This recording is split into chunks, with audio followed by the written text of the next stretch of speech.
and we found it back of our property at the pond. And are you rolling? Yeah. Great. But I was going to tell you this. So this first part of the tape usually isn't very good, so I want to let a little bit of it run here, and then you can start to tell me about your dog. A local fisherman had actually caught this bird staggering around the pond very druggedly, okay? And he brought it to me because he brought the bird to me knowing that I was concerned about everything that was in the area. When he gave me the bird, I stuck it into a Ziploc bag and put it into the freezer while it was really still alive. That kind of bird. No, it was a greenback heron. I thought it was a crane. Well, we sent it to Dr. Hebert's office in Belchase, and he sent it to LSU. When LSU got it, their report, come to find out that it was an endangered species, they called Dr. Hebert, wanted to know who was trapping these birds because they were an endangered species. They explained to him that the bird was found around the pond and acting very incoherent, and that the bird was just seized and frozen and sent because of some environmental issues in the area. Well, it turned out that their report had just showed that the bird was being up internally by a type of worm organism of some sort. But while we specified the tissues of the bird to be tested for heavy metals as well as volatils, they never did it. And that was specified. So, it's things like this that make you wonder if there's just, not a shadow on you that's just making sure. They had the facilities to actually perform these. Oh, they had it right there. It was at the lab. It was the LSU's got, from what I understand, definitely the state's #1 veterinarian school. That's right. If not several states around. Okay, I think we're running enough tape here so that we're into the smooth stuff. Why don't you tell us the story about your dog here? What happened? Okay, I'm back on air here with some new film, and my name is Mark McGee again. And our concerns about our area from a petrochemical facility, which had actually first blood, so to speak, blackened our eye and called us misrepresentatives of the truth, have actually impacted our property from rain runoff and surface runoff from one of their active landfills, which has been classified non-hazardous and hazardous. On some occasions, I don't think anyone could actually sit here and tell you how many cases. But going on to I had raised German Shepherd imports, and while we were successful in this, we had a young male that we had for some probably 4.5 years that through its age tend to be, although it had an automatic watering system in its dog compound, the dog fiercely ran about the yard and just lapped water from any puddle like a duck went to water. And well, it turns out while the dogs were actually on a slab in their kennel, which we hosed and cleaned and kept up to par, that the dog had actually got an abscess or a worn skin spot on the pad of the elbow of the forearm. And while it seemed like a minor thing, the dog was constantly licking at it, and it was an annoyance. So we had gone to a local veterinarian clinic there in Belchase, Dr. Hebert. And while Dr. Hebert, familiar with the animals that we had known that we kept the animals on slabs, and he suggested that at no further cost to us that he would keep the dog overnight after giving it an injection of antibiotics, and the sore on its pad only looked like just a worn spot to him and didn't really show much concern, but he'd like the dog to stay overnight and be kenneled just so that it wouldn't be on the slab and give the dog's forearm an opportunity to scab up or heal. Well, as it turned out, the dog wasn't showing any sign the following day, and Dr. Hebert asked to keep the dog another day, and while this didn't really strike us funny, Dr. Hebert must have seen something else. The following day, we made a phone call to the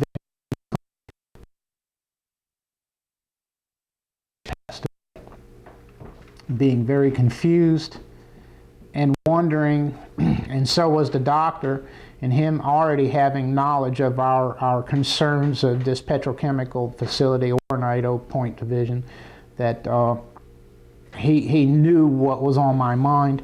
And at that particular time, he had already taken some samples of the dog's tissues and was in the process of freezing them and whatnot, and we were allowed to come and take the dog's body and dispose of it by burial. And the organs were sent to LSU Veterinarian School, and they were tested, and the results had come back that the dog was low-level, long-term exposure to either bacteria or toxics.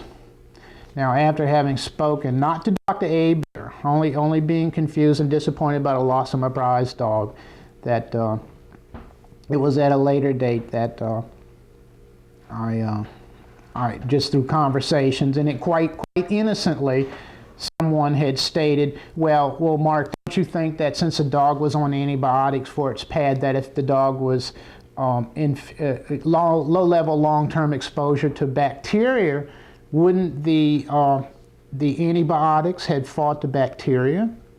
And this was puzzling. And seeing how we'd already known that the yard was basically impacted by Chevron's landfills through some false allegations that they made to the DEQ on July 11th of 1988, that we only had one suspicion that we could basically rely on, was the fact that whatever was impacted in our yard was still there enough, and through the course of time, that it impacted the dog, and that's our true concerns. Can you tell us, Mark, a little bit about, you were talking to us earlier about the landfill, what goes in that landfill, and how it did impact your property and your family and dog? Well, it all started out by a report from the DEQ that we innocently had happened upon. And it had called that Chevron's representatives, Mr. McKenzie and another environmental advisor, had made false allegations in Baton Rouge at a meeting pertaining to having leachite collection and diking around their landfills A, B, and C. It turns out that landfill A was an extremely hazardous and one of their first hazardous landfills, which is one of the classified as active, I believe is the word. Anyway, monitored and capped over and monitored and just feared.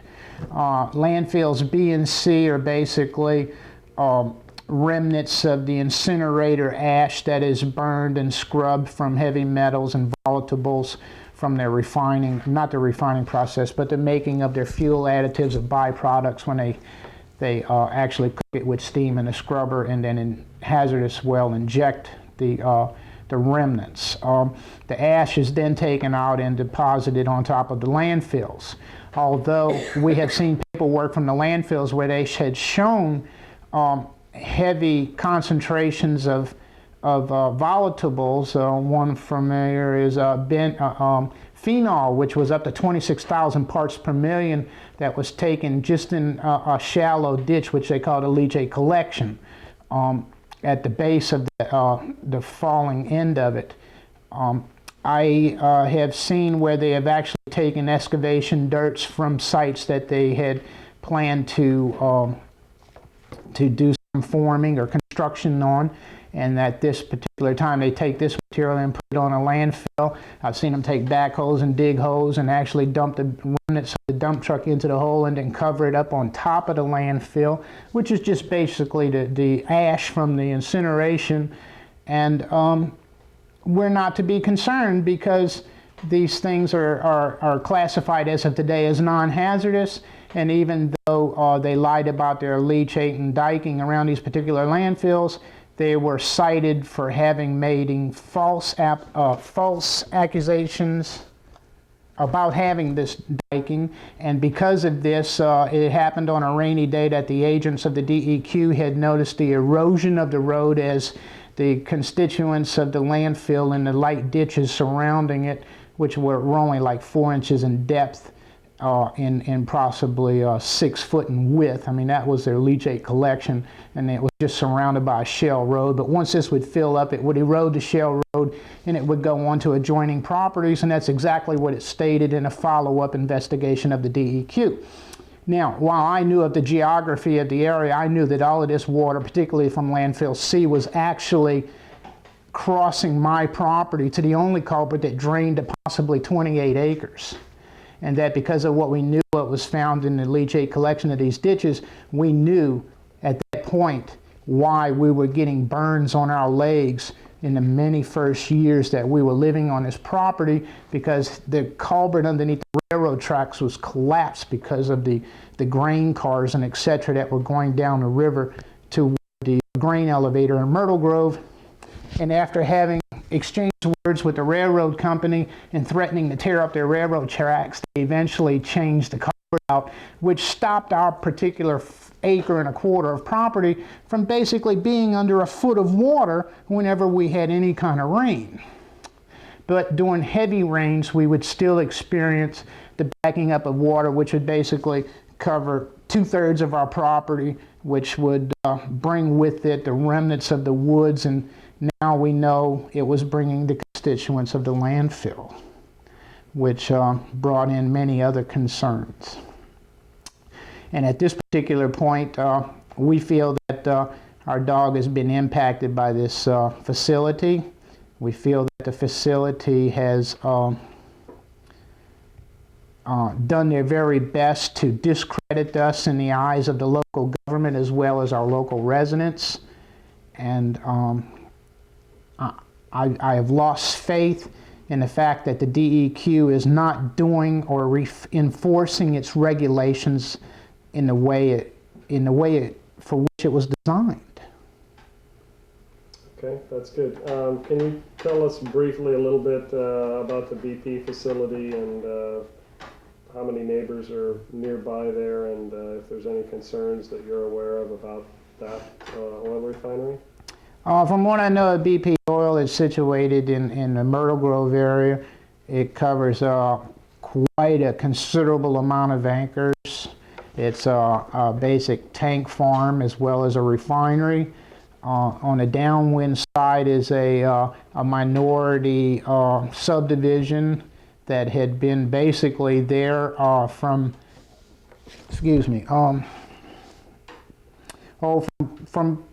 possibly the late 1800s. So you know that they were there first. Although the refinery has changed hands from Gulf Alliance to Sahio to BP, the cooking process remains the same. The air discharges that have happened have driven the residents out of their homes on 2 occasions that I know of that were somewhat quite serious, where the officials or the representing members of the refinery had negotiated some sort of settlement or tried to assure to the people that there was no harm and that they shouldn't be concerned. But from what I understand, there still hasn't been any technology or air monitoring systems that would show levels of concentrations or whatever that could be forcing these people from their homes or giving them their anxieties and their concerns, as well as the petrochemical facility up the road in the lower Belchase area, where their landfill is actually impacting the parish employees on Sewer Plant Road, which is not perforated, but which has pelted them with the dust from this landfill on non-humorous days when the landfill has had time to dry out and the wind cooks up pretty hard. Some 12, 15 mile an hour gusty employees have had to close their doors to keep from being impacted and breathing this stuff. It's really been rather bad. And while we had actually made a non-compliance for this particular instance, it was blocked by a member of the DEQ who claimed that he had something else to do and he couldn't get out there at the time, and he made an investigation some 4 or 5 days later, and he went on a rainy day and claimed that he didn't see any dust. And obviously this is where education comes in real serious, where you do employment. This is ridiculous. Can you touch briefly, Mark, about your concerns too about water quality in this part of Louisiana, where you're at the end of the pipe, as it were, for all of these chemical plants and refineries discharging? Well, Cancer Alley, New Orleans, I don't care, wherever you are, flush twice. We need the water, okay? I should probably go ahead and donate my body to some sort of science, because a lot of people are sitting here telling you I'm drinking bottled water. Well, I'm sorry, I don't. I should. I don't. So perhaps one day you'll be able to cut me up like you did my dog, and analyze my innards and say that this individual shouldn't have been drinking the river water, and maybe we shouldn't open those diversion projects and put it into our food chain by seafood industry. Yeah, I'm concerned about it. I'm disgusted by it. I don't understand it, you know. You tell me that these people are regulating themselves, and that while they have a permit to put phenol into the river of maybe 100 pounds or 300 pounds a day, whatever the regulation or the permit calls for, but yet employees in the plant tell me that they go out there and they open a valve to discharge into the river. There's no meter. And if you happen to think about going out there and closing the valve, then maybe you got your quota. If you didn't, you doubled up on it. Good for you. But you don't get caught. Who does the catching? And what happens when they get caught? Nothing. You were telling us earlier, maybe you can briefly describe that you had a tape of a BP employee talking about some of their practices there at the oil refinery. You could tell us what's on that tape. It was probably a very long time ago, to be quite frank. I know I made a film of an employee who shed some concerns with me. It was basically brought about because BP was trucking a spent catalyst from their refinery up to a shell yard on the Batcher side of the levee across from Schlumberger at Concord Road, a quarter-mile south of the Intra-City Air Base with the Blue Angels jet. This employee, as we were recording him, were discussing this catalyst because it was piled on the Batcher, and it was supposedly brought down there in uncovered dump trucks as it was blowing out of the trucks, was trying to imply that the catalyst was the same catalyst that was banned in England several years ago because of the environmental issues, and that the BP oil refinery is the only refinery in the United States that uses this particular type of catalyst because it makes the furnace last longer. It was during the interview and the filming, because we had just become concerned citizens, that later in the conversation he was mentioning the fact of some landfills that BP had that they were covering up, and they were being under the watchful eye of the DEQ of some sort. But he said that while they were supposed to be monitoring this covered area, that the monitoring wells that were stuck up while they were out cutting the grass or doing some maintenance on it, that they accidentally bumped into one, and it was just like some 3.5 or 4 inch PVC with a glued screw-on cap and a cap screwed onto it, that it literally fell over, and that it was only stuck into the ground some 3 or 4 inches, 6 inches or so, that just enough that it actually stood up. And this was supposed to be a monitoring well. And while we found this confusing, we just happened upon it innocently, and I don't know what to think about it, you know. Personally, I guess to the DEQ, I wouldn't be surprised. Okay, well, I think we got some rolling again.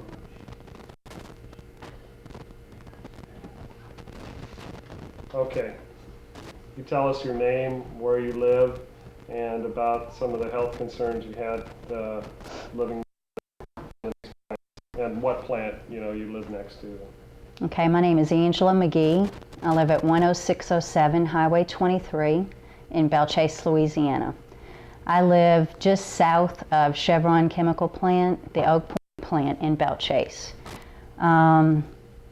My major concern living near a plant is health concerns for me and my family. I want to tell you that had I been as educated as I am today on environmental matters 15 years ago, I wouldn't live where I am. But unfortunately, I wasn't. I guess naive is the word to use. My husband and I felt that prevailing winds were up the road, the smokestack would not come our way, we never smelt the plant, and we wouldn't be impacted by this plant. However, 15 years down the road, I know different. Children in my area have been impacted health-wise. 3 that I know for sure have had bacterial infections, my son being one of them. It's been about 3 years now. He was hospitalized with an osteomyelitis, which normally affects children when they're about 5 to 10 years old. My son was 15 when this happened. He started getting a high fever, he had pains in his back, and I guess for about 2 days, my mother and my father, who he lives with, didn't know what was wrong with him, thought maybe he had just pulled a muscle or something and just kept him in bed. And as the fever kept staying up and they couldn't get it down, they brought him to the emergency room. Well, as soon as they got him to the emergency room, he at that point couldn't move at all. They put him on a stretcher, and just for someone to touch his finger or touch his shoulder, he would scream with pain. He was in pain like this for about a week and ran fever up to 105, 106, and took alcohol baths and ice baths and did numerous bone scans and CAT scans and needles through the pelvis and checking bone marrow and checking for spinal meningitis and all the different tests that they do on children of this age. And nothing was found what was wrong. 10 days later, he was found to have an osteomyelitis, which is a bacterial infection that affects the bones. It normally happens when you have an injury, you fall, you break bones, it punctures the skin, and bacteria enters the bloodstream. Bacteria can enter your bloodstream through your mouth. You can have bacteria that stays dormant for a long period of time. Had he ever had a broken bone, this could have been a cause, but he had never had broken bones, so we were kind of puzzled about what happened.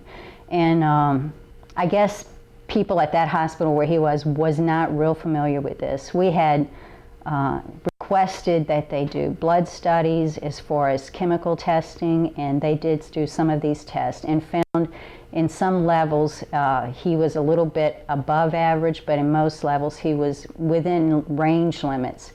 But they tell me that once you move away from a site, within a few years the levels will start coming down in children. And he had already been away for 3 years. So we feel that that had some impact on it, and so we don't know. But, and I may have just put this to rest had we not heard from another young girl up the road who came down with a similar infection. And she was in a wheelchair for some time, and then right after that, another little boy. So living next to a chemical plant, the chemical plant can tell you all they want, that they're responsible, that they're checking, that nothing is going to enter the atmosphere or your water or your land without them knowing. But in my neighborhood, where there are at least 200 people and several children, I question what their responsible is to those children, because these people that work at this plant don't live in my neighborhood. And they're not as concerned as I am or some of the other parents in my neighborhood. I look at the children in the neighborhood, and I'm concerned because my son grew up with all these children.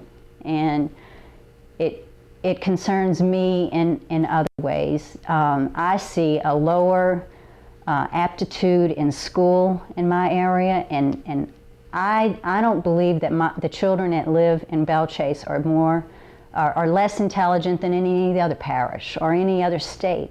I think that the environment that we live in affects how we are and how we grow up.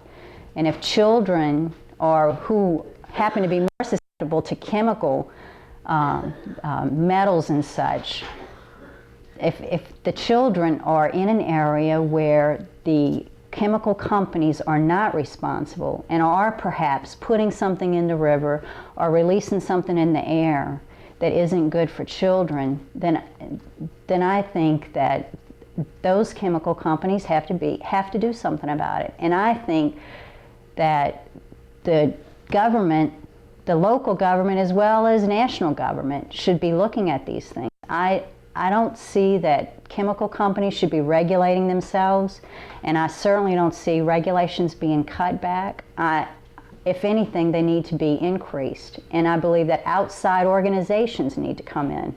I know that when Chevron Chemical Company, when you hear the whistles and the bells go off, they don't allow the parish fire trucks or anything. They don't allow them in the plant. They handle their own emergencies themselves. And how do we know with how they're handling it? We don't know. When we make non-compliances, it takes us a long time to get an answer, and we don't even know if we're getting the right answer.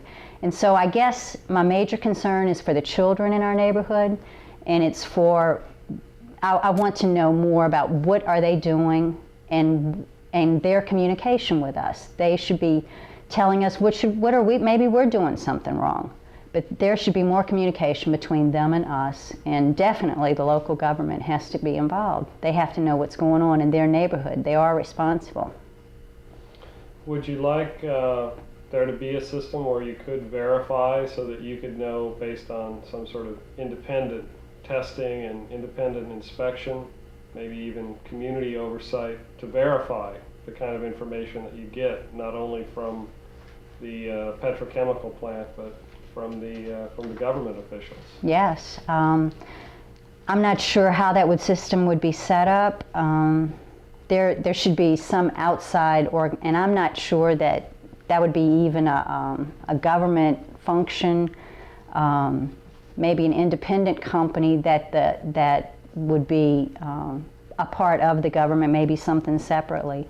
But there should be some reporting back to the families in the neighborhood, and someone that they could trust and feel comfortable to talk to.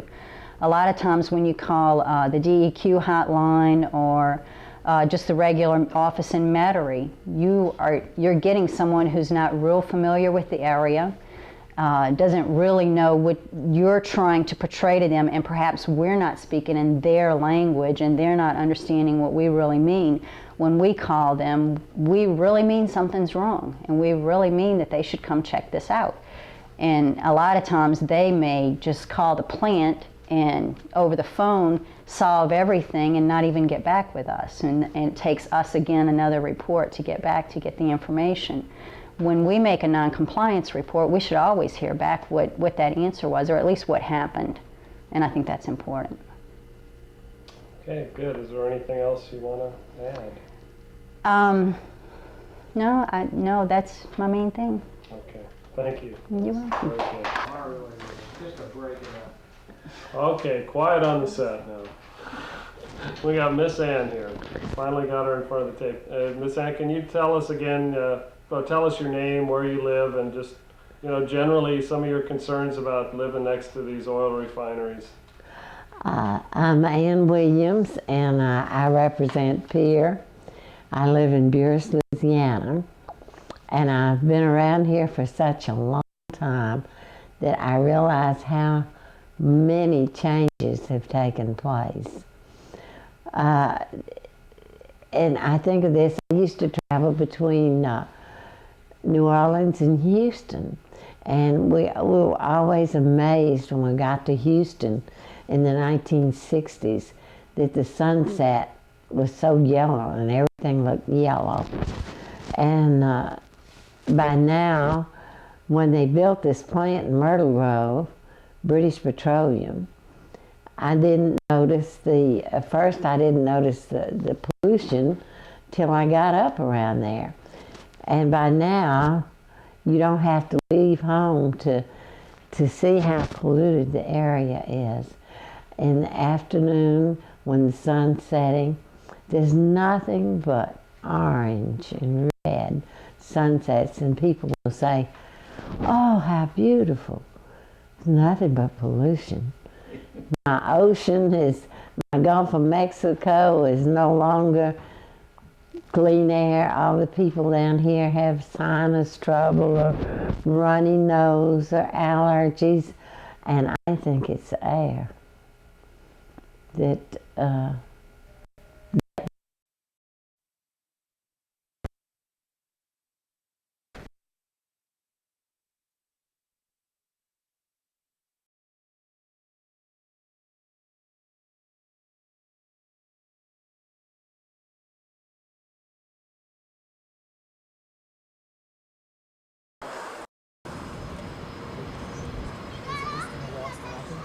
The east and west on either side of that river.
Nope.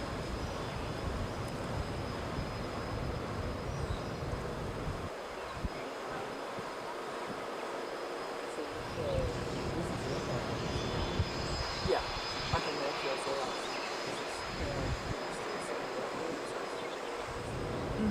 yeah, and he has different size ones. He has some for this detail, and then he has segments of the river broken down in one.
The guy who was on my tour.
That's its own road.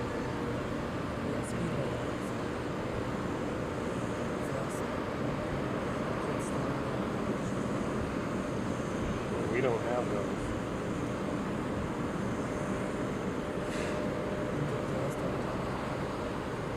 No vapor recovery, of course. Process. So are there any non-attainment cities in Baton Rouge, state Rouge? capital.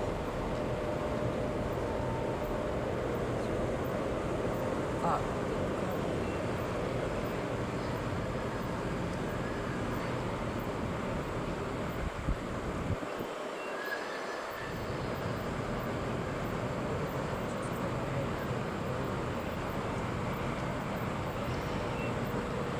oh, the ozone's not from the automobiles. Well, they say it's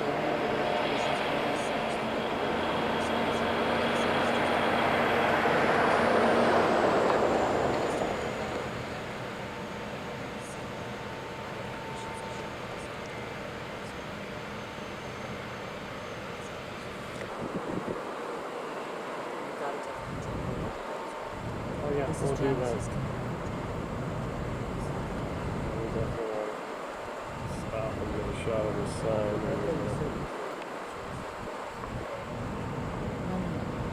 Janice owns all properties.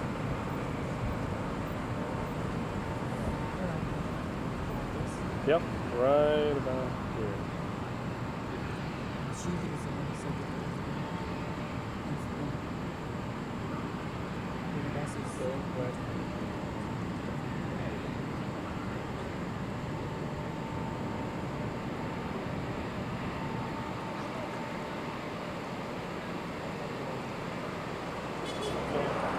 We're fine, you can just keep going.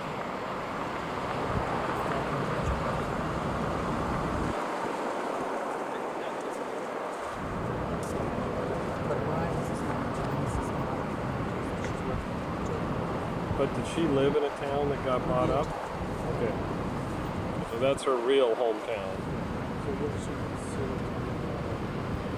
They did this EJ meetings where they didn't get to the EJ meetings responses, and then they picked the cities that they were mine was Dallas.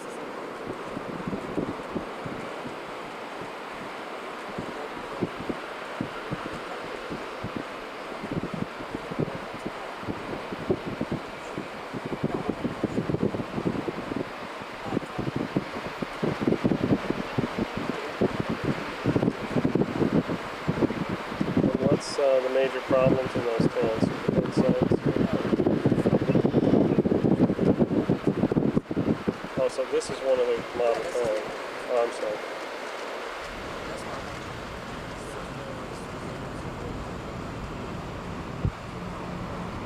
No, I was started watching more than James on a white line. Can you stop here for a second?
used to have a post office. My husband's grandmother ran the post office. Have there been any in Concord. problems with this refinery? Accidents? More Organized? releases, more not big accidents like Shell. More releases. So when you say releases, you mean Accidental. as opposed to fire and explosion? Right. That's what we call accidents. Big time.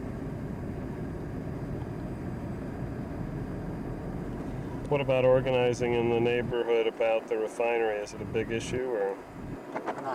Not. I mean, they don't like the emissions. When it makes them sick, they say something. But unless there's a big explosion.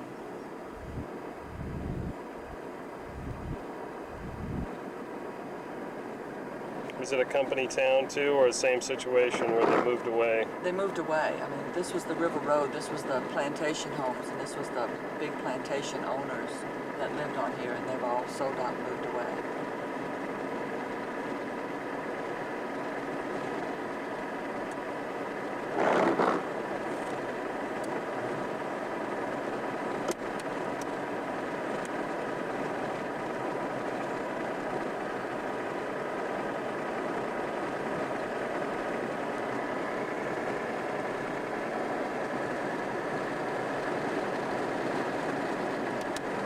When the father of that big property spread died, his wife buried him up here.